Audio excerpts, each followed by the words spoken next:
Praise the lord. యేసుక్రీస్తు నామములో మీ అందరికీ శుభములు తెలియజేస్తూ ఉన్నాను. మరి అనేక మంది సాక్ష్యాలు వాయిస్ రూపంలో పంపిస్తూ ఉన్నారు. అవన్నీ సెపరేట్ చేయలేకపోతున్నాను కాబట్టి కొద్ది మంది సాక్ష్యాలు అందరివి కలిపి ఒక వీడియోగా చేయాలని చెప్పి అనుకుంటూ ఉన్నాను. మరి వారు చెప్పినటువంటి సాక్ష్యాలు 1 by 1 నేను ఈ యొక్క మీ వినికిడిలో వినిపిస్తూ ఉండగా దయచేసి ఓపికతో వినాలని ప్రభు పేరిట మనవి చేస్తూ ఉన్నాను. ప్రైజ్ ది లార్డ్ అన్న. నా పేరు సంధ్య, మాది ఏలూరు.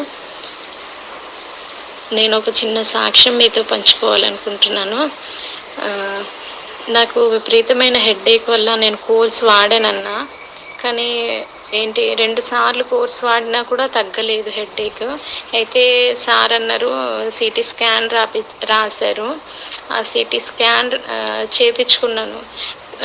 తర్వాత ఎంతో భయపడ్డాను. నాకు తలలో ఏదైనా ప్రాబ్లం ఉందా ఏంటి యేసయ్యా అని చెప్పి నేను చాలా ప్రేయర్ చేసుకున్నాను. అన్న స్తుతి సువాసనలో చెప్పినట్టు ఒక చిత్రాన్ని కలిగి ప్రార్థించమన్నారు. నేను నార్మల్ రిపోర్ట్ని నా కళ్ళల్లో పెట్టుకొని, యేసయ్యా నాకు నార్మల్ రిపోర్ట్ ఇచ్చినందుకు వందనాలు అని చెప్పి నేను స్తుతించాను. నేను కోరుకున్నట్టుగానే దేవుడు నార్మల్ రిపోర్ట్ ఇచ్చాడు. అందుని బట్టి యేసునామం ఎప్పుడు ఘనపరచబడినది. చాలా థ్యాంక్స్ యేసయ్యా అని ఎంతగానో మళ్ళీ తర్వాత స్తుతించాను. అన్నయ్య, మీరు ఎంతో మందిని బలపరుస్తున్నారు మీ వాక్యం ద్వారా. చాలా థ్యాంక్స్ అన్నయ్య. మా పాప యొక్క ప్రైజ్ ద లార్డ్ బ్రదర్. నా పేరు అరుణ, నేను విజయవాడ నుంచి మాట్లాడుతున్నాను బ్రదర్. మా పాప యొక్క ఆరోగ్యం గురించి ఇప్పుడు సాక్ష్యం చెప్తున్నాను. పాపకి 1 సంవత్సరం నుంచి బాగా డస్ట్ ఎలర్జీ ఉంది బ్రదర్. తనకి ఏంటంటే ఆ తుమ్ములు ఏదైనా చిన్నది ముట్టుకున్నా కూడా తనకి అసలు విపరీతంగా తుమ్ములు అనమాట. అదేవిధంగా తనకి ఏంటంటే ట్యాబ్లెట్స్ వేసుకుంటే కానీ తగ్గేది కాదు. అదేవిధంగా తనకి ఆ ట్యాబ్లెట్స్ వేసుకుంటే డ్రౌజీగా నిద్ర వచ్చేయడం. పాప హైదరాబాద్లో ఉద్యోగం చేస్తోందండి. నేను 3:30 తెల్లవారుజామున ప్రార్థనకి జూన్ 10వ తారీఖు నుంచి నేను పాల్గొంటున్నానండి.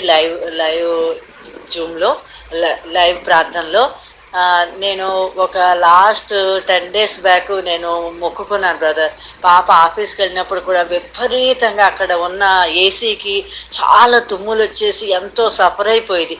చూస్తే నాకు కూడా చాలా బాధ. ట్యాబ్లెట్స్ వేసుకుంటే మా డ్రౌజీనెస్కి జాబ్ చెయ్యలేక నేను ఒకటే అనుకున్నాను బ్రదర్. 10 days బ్యాక్ తన ఆఫీస్కి వెళ్ళినప్పుడు ఈ యొక్క తుమ్ములు తగ్గిపోయి పాపకి ఎలర్జీ తగ్గిపోతే నేను జీసస్ ఆల్మైటీ దానిలో నేను సాక్ష్యం ఇస్తానని మీరు చెప్పారు కదా బ్రదర్. మీరు సమస్య గురించి కాదు కానీ సమస్యను పరిష్కరించినట్టు మీరు స్తుతులు చెప్పమని ఆ విధంగా నేను ప్రార్థనని ఆ విధంగా అలవాటు చేసుకున్నాను బ్రదర్. తనను స్వస్థపరిచినందుకు వందనాలని ప్రతిరోజు చెప్పాను బ్రదర్. ఎంతో అద్భుతమైన రీతిగా మా పాపకి 10 రోజుల నుంచి పూర్తిగా అసలు ఒక్క తుమ్ము రాకుండా ఏవి ముట్టుకున్నా కూడా ఇప్పుడు బయటకు వెళుతున్నా కూడా పాప ఎంతో చక్కగా ఉంది బ్రదర్. ఇదంతా కూడా దేవుడు మహాకృప వలన నా ఎడల మా పాప ఎడల జరిగిన మహా అద్భుతం బ్రదర్. మీ ఇలాంటి వాళ్ళు మమ్మల్ని నడిపిస్తూ ఉన్నారు. మీకు కూడా చాలా వందనాలు సిస్టర్ గారికి. మీ కుటుంబం గురించి మీ సేవ గురించి కూడా అనుదినము నా ప్రార్థనలో జ్ఞాపకం చేసుకుంటున్నాను. ఆయన రాకడ పర్యంతం వరకు కూడా మీ పరిచర్య మహా అభివృద్ధి పొందాలని మేము రోజు నా అనుదిన ప్రార్థనలో నేను జ్ఞాపకం చేసుకుంటున్నాను బ్రదర్. దేవుని మహాకృప వలన ఈ రోజు వరకు నేను జూన్ 10 నుంచి 21 days ఛాలెంజ్ నుంచి ఏ ఒక్కరోజు ఆబ్సెంట్ అవ్వకుండా నేను మరి పాల్గొంటూనే ఉన్నాను బ్రదర్. మా కుటుంబం అంతా కూడా రక్షణ పొందాలి. దానికి కూడా నేను ముందే రక్షణ పొందినందుకే వందనాలు అని ప్రార్థన చేస్తున్నాను బ్రదర్. ఇంకా మా జీవితంలో ఎన్నో మిరకల్స్ జరిగినందుకే ఈరోజే వందనాలు చెల్లిస్తున్నాను దేవుడికి. అలాగే మీకు కూడా చాలా థ్యాంక్స్ అండి. ఇంకా మీ యొక్క పరిచయం మరింతగా ఎదగాలని దేవాతి దేవునికి ప్రార్థిస్తూ మీరు నాకు ఇచ్చిన ఈ అవకాశాన్ని బట్టి కూడా మీకు కూడా చాలా కృతజ్ఞతలు చెల్లిస్తున్నాను బ్రదర్. Thank you. యేసయ్య నామములో మీ అందరికీ నా వందనాలండి. బ్రదర్ జాషువా గారికి అలాగే శ్రావణి సిస్టర్ గారికి కూడా నా హృదయపూర్వకమైనటువంటి వందనాలు తెలియజేస్తూ ఉన్నాను. కొన్ని నెలలుగా నేను జాషువా బ్రదర్ గారు చెప్పే వాక్యాలు వింటూ ఉన్నానండి.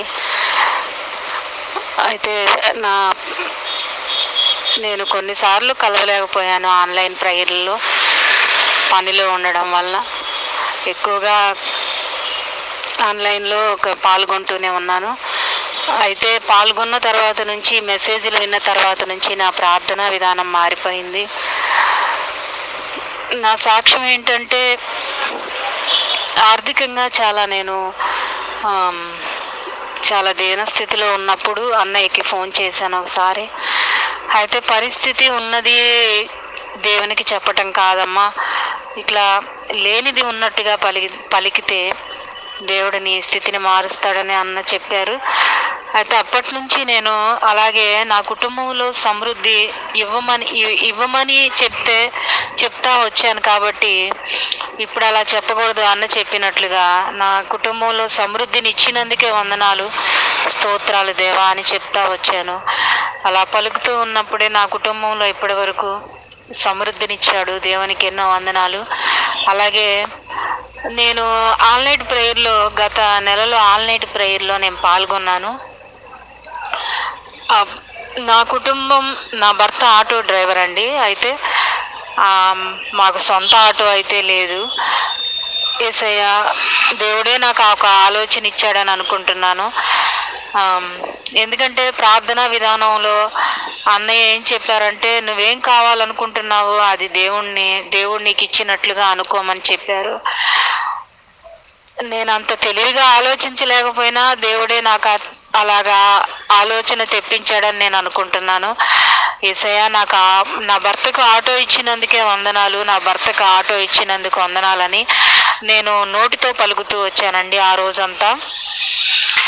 నిజంగా కొనుక్కునే సామర్థ్యం నాకు లేదు. అయితే మా చెల్లెల ద్వారా నాకు కొంత డబ్బులు సహాయం అందించాడు దేవుడు.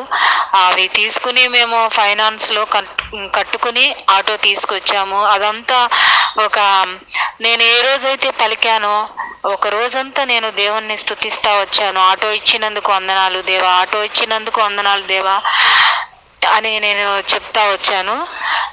అయితే నేను అసలు అనుకోలేదండి, మా వారు అలాగా డబ్బులు తీసుకుని ఇలా తేవటం అనేది అసలు నేను ఊహించలేకపోయాను. అసలు నేను అనే విషయం కూడా నా భర్తకు తెలియదు. నేను అలా చెప్తా వచ్చాను. ఆ రాత్రి అద్భుతము నా జీవితంలో జరిగిందనే చెప్తాను. ఎందుకంటే నాకైతే లేదు సామర్థ్యం కలుగు చేసిన వాడు దేవుడే. అన్నయ్య ఎప్పుడు ఒక మెసేజ్ చెప్తా ఉంటారండి, జనసమూహాలన్నీ అందరూ ఆయన మీద పడుతూ ఉన్నప్పుడు ఆయన ప్రభావం ఏంటో ఆయనకి తెలియలేదు. అయితే రక్తస్రావం కలిగిన స్త్రీ మాత్రం చాటుగా వచ్చి ఆయన్ని పట్టుకున్నప్పుడు, అంటే ఆయనలో ప్రభావం ఉంది, శక్తి సామర్థ్యాలు కలిగజేసేవాడు ఆయనేనని ఆమె నమ్మింది. కాబట్టి ఆ విశ్వాసం చొప్పున జరిగిందని చెప్తా ఉన్న వాక్యము నాకెప్పుడు, ఆ వాక్యం విన్న దగ్గర నుంచి అసలు దేవుణ్ణి నేను ఎంతగానో ప్రేమించాను. దేవుణ్ణి నేనైతే ఇప్పటికీ చాలా నమ్మానండి. అంతకుముందు మనం ప్రార్థన చేయాలి అంతే అనుకున్నాను, కానీ అన్నయ్య చెప్పిన ప్రార్థన విధానం వల్ల నేను యేసయ్యని ఒక్కరోజు తలుచుకోకపోతే నా పరిస్థితి అంతా గందరగోళంగా ఉంటుంది. అన్నయ్య ఎంతగానో బలపరుస్తూ ఉన్నాడండి. ఆ రోజంతా నేను కొన్నిసార్లు డైరీలో రాసుకున్నాను, కానీ మనం పని చేస్తా ఉన్నా, ఎప్పుడు ఎలా ఉన్నా, ఖాళీ సమయం అప్పుడు అన్న నోటితో చెప్పిన పలికితే జరుగుతుందని, కలుగుతుందని అలాగా చెప్తా వచ్చాడు. కాబట్టి అదే రీతిగా యేసయ్య నాకు ఆటో ఇచ్చినందుకు వందనాలు, నువ్వు సామర్థ్యం కలుగు చేసినందుకు వందనాలని నేను చెప్తా వచ్చాను. అద్భుతంగా నా జీవితంలో 2వ రోజే ఆటో వచ్చిందండి. అది నేను నమ్మలేను. దేవుడు నా జీవితంలో అద్భుత కార్యం చేశాడు. నా కుటుంబంలో సమృద్ధిని కలిగజేశాడు ఆయన. ఈ 2 విషయాలు నేను పలికానండి. నా కుటుంబంలో సమృద్ధినిచ్చినందుకు వందనాలు, నాకు ఆటో ఇచ్చినందుకు వందనాలని. యేసయ్య నా జీవితంలో గొప్ప అద్భుతం చేశాడు. నా జీవితాంతం దేవునికి నేను రుణపడి ఉంటాను.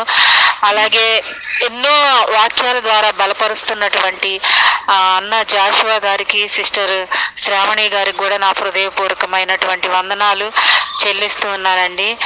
దేవుని దేవుడు ఈ సాక్ష్యాన్ని, చిన్న సాక్ష్యాన్ని దీవించాలని యేసయ్య నామంలోనే ముగిస్తూ ఉన్నాను. ఆమేన్.